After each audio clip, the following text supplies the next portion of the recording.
Haku Haku, welcome back to another chapter of the Sisterhood Read series.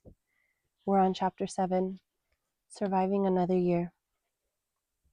For the last 3 years, the ladies and Clevers spent New Year's Eve at Denise's house. They agreed to do it again this year, around 6 in the evening. Gabby, Susie, Lori, and Clever packed up in the car with their backpacks, pillows, and blankets. Miranda rolled up separately with Isela and their sleepover gear, some arroz con leche, a bag filled with food for the morning, and a bottle of sparkling apple cider. Everyone dropped their personal belongings off in Denise's room. Miranda put the food that she brought in the fridge. Denise made chicken enchiladas and green sauce, rice, beans, and salad. She also reheated the malas that her mom ordered from a family friend. She set out some salsa by the serving dishes. As the crew began to pile food onto their plates, Isela went to the fire pit to start the bonfire. Once she got it going, she set the chairs around the fire pit and went back inside to let everyone know that they can go chill by the fire. As everyone stepped out to grab a seat around the fire, Isela served herself a plate. Denise started bumping the boombox that she had set up outside. She played an MP3 disc with a mix of hip-hop, R&B, classic rock, funk, old school, dance, and oldies. She walked back to take her seat by the fire. Isela asked Denise where her parents were. Denise answered, they went up north to Bakersfield to stay with family and celebrate the new year. Susie responded, but fuck Bakersfield. Why? There ain't squat out there to do. Denise laughed as she replied, yeah, there really isn't. More so because we don't know the area, but I think that was their point. They just wanted to spend quality time with family. Oh, and get fucked up. Susie responded, oh, okay, I can see that. Are they only staying until tomorrow? Denise answered, yeah, that was the plan. They'll probably be back late tomorrow night. Just then, some old school started playing on the boombox. Susie jumped up and shouted, ooh, turn that shit up. That's my jam. Susie walked over to the boombox to turn it up and started dancing on the porch. Gabby got up and joined her. Within a minute, everyone was on the porch, dancing and laughing.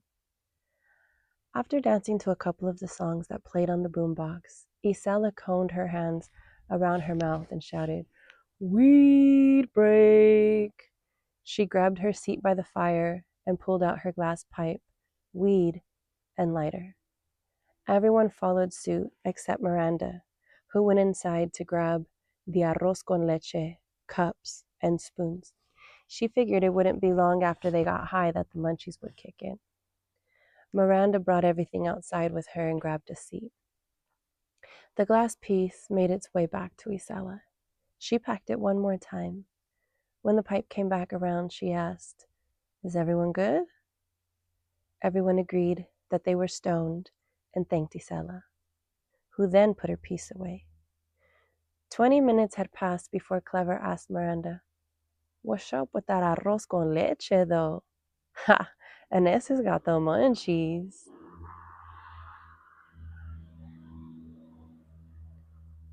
Miranda handed the cups down with the spoons. When everyone had their cups in hand, Miranda walked around the circle and served the arroz con leche. After everyone had their serving, Miranda placed the container down and went to grab some wood. She placed 3 logs in the fire, then went to sit down. As the clock drew closer to midnight, Denise handed everyone a shot glass. She said, well, we ain't all fancy up in here, so I ain't got no kind of champagne for your asses, but we definitely hood up in here, so I do got tequila and shot glasses. What? After she handed out the shot glasses, she filled everyone's cup. Miranda grabbed her bottle of apple cider and filled her cup. Miranda announced, before the clock strikes 12, I would love to give a toast. We live in a neighborhood where people die young and often from abuse, violence, and suicide. Every year that we get to celebrate, it feels more like we are celebrating our survival of the previous Gregorian calendar year. That said, here's to surviving another year. Everyone held up their glasses to salute and said, "To surviving another year." They all took a sip from their glass. Gabby could hear the neighbors counting down from 10. Excitedly, she said, "Okay, here we go. The countdown's happening." As soon as the fireworks let off, they toasted and yelled out, "Happy New Year!" Everyone touched shot glasses and chugged their tequila, while Miranda chugged her apple cider. Then one by one, everyone gave each other hugs. With each hug, they said, "Surviving another year." They hung out near the fire just a few more minutes until it died down. By that time, Denise suggested that they make their beds in the living room and put a movie on. They all grabbed their blankets and pillows and then made their way to the living room. Denise put on a comedy to keep the mood up. The next morning, Miranda was the first one up. She went to the bathroom to clean up and get ready. Afterward, she went to the kitchen to start breakfast. Miranda made chicken pozole. While it cooked, she chopped up cilantro, onion, cabbage, and limes for everyone to self-serve. Miranda began to warm the tortillas and placed them in a tortilla holder to keep them warm.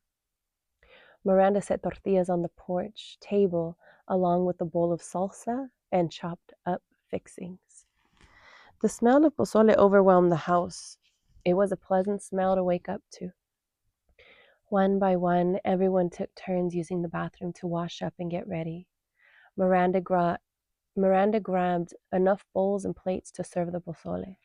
She placed the bowls on the plates and set them up for everyone to grab and help themselves. One by one, the friends filled their bowls, then went outside to put the fixings of their choice on top. They each grabbed a seat at the table under the porch. Everyone at the table was talking and laughing until they began to eat. Then suddenly, it got quiet. Susie laughed and said, "That's when you know the food's good, when it gets quiet." Everyone agreed. "This pozole is bomb as fuck, Miranda, gracias," claimed Clever. Miranda smiled and sweetly said, "Thank you, and you're welcome." After breakfast, Susie volunteered to clean dishes. Denise offered to help her.